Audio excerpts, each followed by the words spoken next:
All right, so the next thing that we're going to do or look at faucet aerators.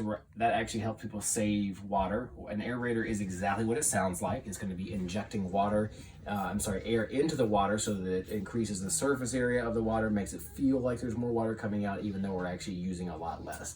So there are a couple different types of faucets and fixtures that you may run into. One is you may see something like this. You're going to try to unscrew it with your hand, if you can unscrew it with your hand. Sometimes you may see a faucet that doesn't have any end cap on it at all. Someone just has it open. In order to install a faucet aerator, oftentimes you'll see a grate on the bottom of the faucet. Sometimes it's connected here at the bottom, in which case you're going to take the faucet aerator and just pop it in. Okay? And then try to thread it back in like that. Okay?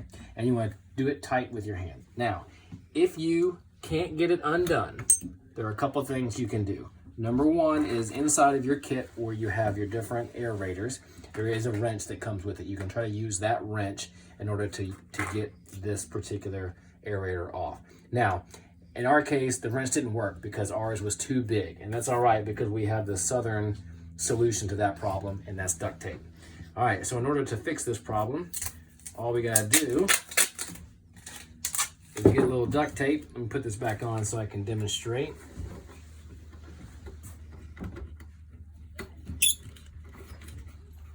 The reason we're using duct tape is we want to protect somebody else's stuff. For whatever reason, if we have to put this back on or our parts don't fit, we don't want to tear somebody's stuff up in the process. So I usually put around 2 different things of duct tape, kind of wrap it around there twice, and that way we can actually use a wrench and get in there and actually turn, and you'll feel that loosen up. And when that happens, then you can use your hands because it will just unscrew, and then you'll have the faucet and the end cap and the aerator right there. So that's the way to do that. Now, I also want to show you a different type of faucet because not every faucet can you use an aerator in. And so you may see faucets that look a little bit more like this. Sometimes they're decorative in nature, and you can kind of see how this particular faucet has a little bit of a lip.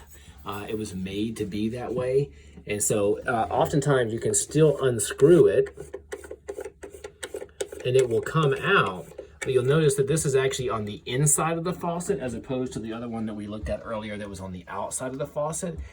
Sometimes, and in this case it did, you can put an aerator in there, but this one was already with it because this was made all custom as part of the fixture. So just take a look at it, see if there's an aerator already in there, try to put one in there if it will fit, but it's okay if it doesn't. A lot of them, they don't fit with the custom faucets. And then you just screw it back in.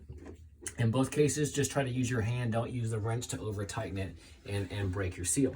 And that is how you install a faucet aerator to help save water.